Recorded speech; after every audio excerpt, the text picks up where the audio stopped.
Hi, Terry here. Welcome to Times Gone Tech. Just to let you know up front, I actually planned this video as two separate videos with one leading into the next. Only when I actually got everything printed out, I got my little script here printed out, which I never actually follow anyway. I realized there's just not enough subject matter for two separate videos. So I decided to just squish everything together. So that's kind of the way, well, that's kind of why the end of this video is going to lead directly into the next one, which is actually just another scene in this video. So today I'm trying another version of the wet load or slurry method for making homemade black powder percussion caps. So the problem that I've had in the past with this slurry method, because I really like the idea of it because it makes it so much more simple. Uh, just in case you're new to this, the whole idea behind making these percussion caps is you have a little die that stamps out the cap out of whatever metal you want to use. Then you would scoop some powdered primer compound into the cap. Then you would add a drop of acetone to it. The acetone would then dry out and you've got a workable percussion cap. Well, with this slurry method, you pre-mix the primer compound, any extra hardener you might want to use with the acetone, and then you just put a drop of liquid primer in each cap. The acetone evaporates out, and you're done. You don't have to go back and put another drop of acetone in, and you're not getting this powdered primer all over your hands or trying to, scoop a little bit of primer in this that can just drive you cross-eyed after about 50 or 60 caps.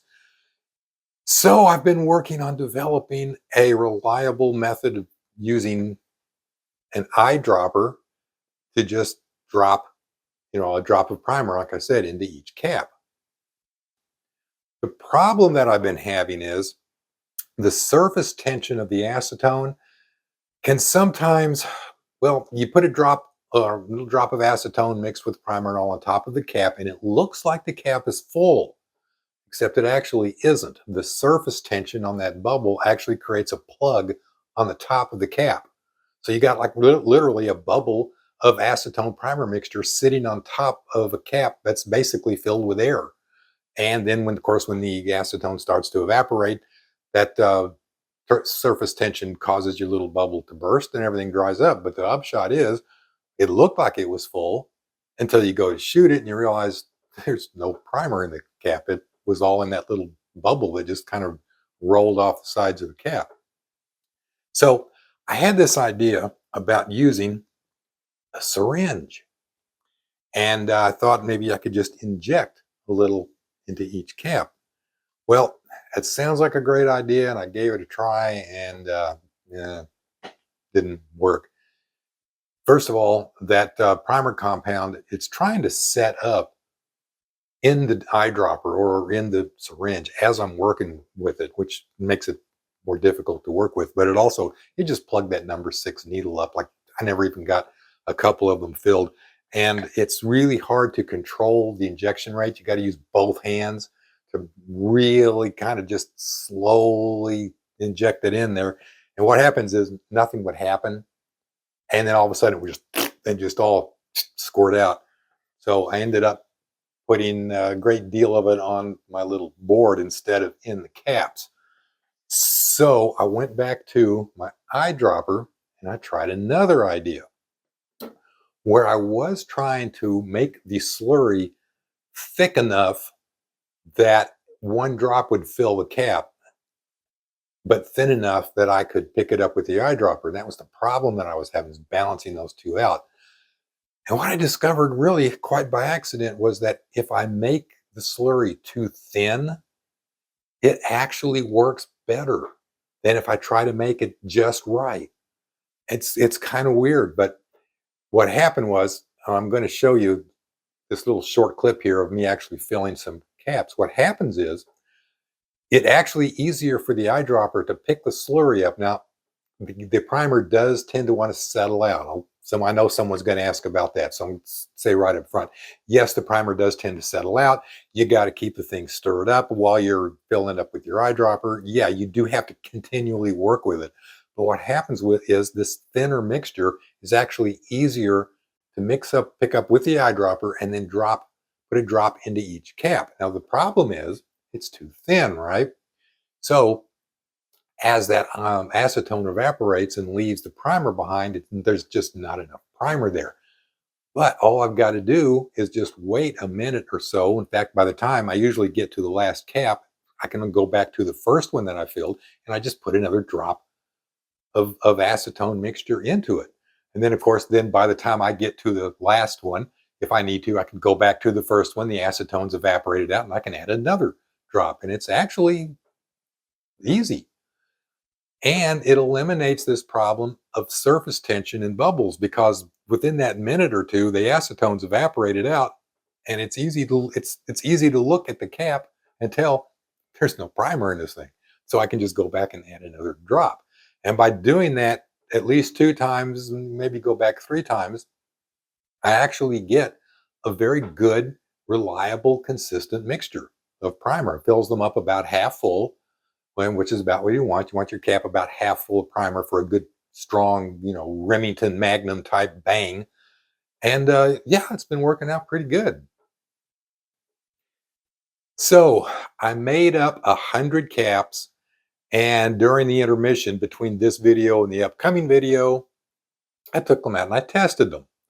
Now I fired 100 caps, just the caps only, and the results were very encouraging. Now keep in mind that there is a learning curve, and this is like the first time that I'd tried this method, and I made a few mistakes, but I'm getting better at it. By the time I finished that 100, I was a lot better than when I started. So I expect the next 100 and then the next 100 will be even better. But I went outside and I fired 100 percussion caps through my 1851 Navy. And the results are I had 0 no fires and I had 3 weak fires. Now, a weak fire is that instead of a really loud bang, it made kind of a little bing, like half as much, noticeably not as powerful. But it's the kind of thing that I wasn't shooting a full charge. There was no powder in the chamber. So if the cylinder had been loaded and even just a spark got through that touch hole into the powder would have gone off. The gun would have fired and would have fired just as powerfully as ever. So I would have never noticed that cap didn't fire off as powerfully as all of the other caps. So maybe I would have had 0 misfires. Maybe I would have had 1 or 2 or 3 misfires out of that 100 caps, which for the first time trying the method out, it's not bad. Now, again, there is a learning curve involved here, and I am going to have to get some more practice. Now, one thing I will point out, though, from having shot 100 caps only through a revolver is 2 things, actually. One is just how dirty these percussion caps actually burn. It's really just it amazed me. I don't know why. I just didn't think the caps themselves would produce as much residue as the black powder does. But yeah, they're pretty dirty. Now, in all fairness, I've never actually fired 100 Remingtons in a row or 100 CCI in a row either. So I don't have any idea how dirty they might shoot. I don't know. It might be worth trying sometime when I can afford to just throw away 100 good percussion caps. But I've got enough chemicals and aluminum to make a couple of 100,000 of my own caps. So I can afford to shoot 100 or 2 of those just to see what happens. So no misfires out of the first 100. I expect I'll get better at it. So anyway, that's all I had in this video. Duh. Which is why I realized there really not enough subject matter for 2 separate videos. So now on to the main subject of what was supposed to be the next video, which is the test shoot that I've been spending the last 2 weeks leading up to. And this is where I would say in the next video, hi, this is Terry, welcome to Times Gone Tech. Today I'm going to finish up the test fire of some percussion caps that I made 2 weeks ago.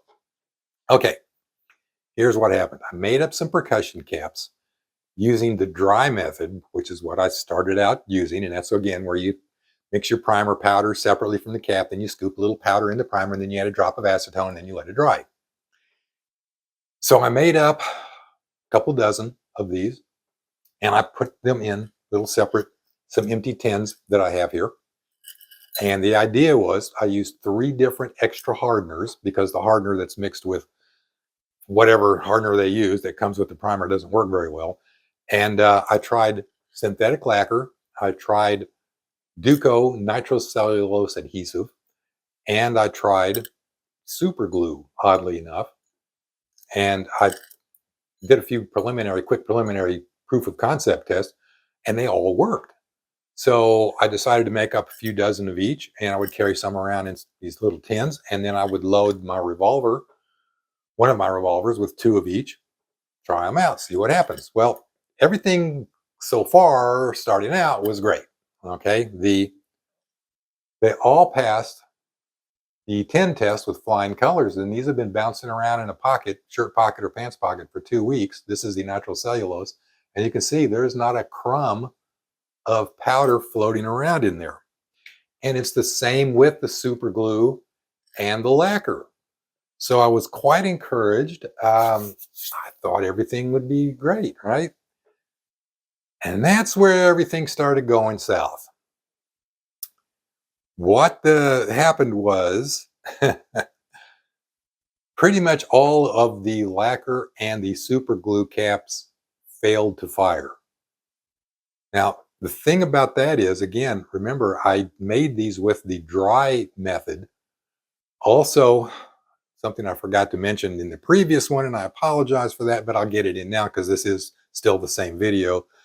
I also omitted the ground glass. Now, I ran again, I made a few caps and I tried them out, and they seem to work just fine without the ground glass. And if anything's going to settle out in this thin slurry, it's going to be that glass. So I just left it out, and it worked fine. However, when I went back and made some more up with lacquer and super glue and nitrocellulose, again using the wet slurry method without the glass, pretty much all of the caps made with the lacquer and the super glue failed to shoot. And I'm not going to really show you that video because it was quite disappointing and quite boring. It's just click, click, click. Nothing happened. The nitrocellulose, however, did shoot very nicely, but the lacquer and the super glue did not. Now, in all fairness, if I continued the dry method with a drop of acetone with the hardener, everything might be fine. But I want to use the slurry method. I'm going to continue developing this slurry method and without the glass because I've discovered and decided it isn't really necessary. So if I continued with the dry method and the glass, the super glue and the lacquer might work. But with this new method that I'm using, they do not work. So that entire test just fell apart. I made up some more, got them right here. These are also nitrocellulose, and I'm kicking them around a little bit in a shirt pocket, but I think that's going to work out just as well. I haven't seen any of the primer come out, and I don't expect any to, because that part doesn't matter if it's wet load or dry load. You still got that hardener in it. It's just that with this slurry load without the glass, the lacquer and the super glue don't work. So I'm not going to give up testing. I'm going to keep testing. I'm going to continue testing the nitrocellulose, and I'm going to continue testing different hardeners. I've gotten some great ideas for testing out some other mixes that I'm going to be trying in the future. It's just that going forward, for now anyway, I'm going to use the slurry method without the glass. Now, as I get enough caps shot, build up a database, keep some records, and I find out exactly what my low fire or misfire rate is, it's possible I might go back to the ground glass, and I might even go back to the dry method of loading. But I'm going to give this wet method with no glass a real shot at it. And I'm going to keep working with that until I get all the flaws worked out in it, or I give up and go back to the original method. Okay, so what's next? Well, I tried a little impromptu experiment where I took one of my caps, wet load with no glass, if I haven't mentioned that enough times, Duco cement, which is nitrocellulose adhesive, and I just dunked it in some water, blew it off, just blew it out, and tried to shoot it. And of course, it failed to shoot. And that's an ongoing problem with all black powder percussion caps, including the commercial Remington, CCI, whatever, Winchesters, whatever. You get them wet and they're pretty much useless. Okay. So I'm going to see if I can't develop at least a water resistant cap where if I just happen to drop this in a puddle of water, or I happen to drop my gun in a puddle of water, or I'm outside and it gets rained on really hard, it'll still shoot. So I'm going to be working on that. I'm going to be trying some different methods, mixtures of hardeners and coatings to see if I can't create, ideally, a waterproof primer, which is asking a lot, I know, but at least somewhat water resistant. And I've got some ideas I'm going to try out. So we're going to continue with this. The series isn't over yet. It's a learning curve, and it's just part of the fun. Oh, okay. The thing. Oh, another thing. That orange stain, that annoying orange stain that this H48 leaves on the hammer and the nipples and all on the revolver, would leave it on a rifle or a musket as well. Yeah, actually, that's one of the commercial uses of antimony trisulfide, which is one of the ingredients in the primer H48. And that's this black stuff here that comes with it. This is antimony trisulfide. One of the commercial uses for it is to burn it and create a very good industrial orange dye. A very good dye. Very good. That's what that is. And it's extremely difficult to get it all completely cleaned off.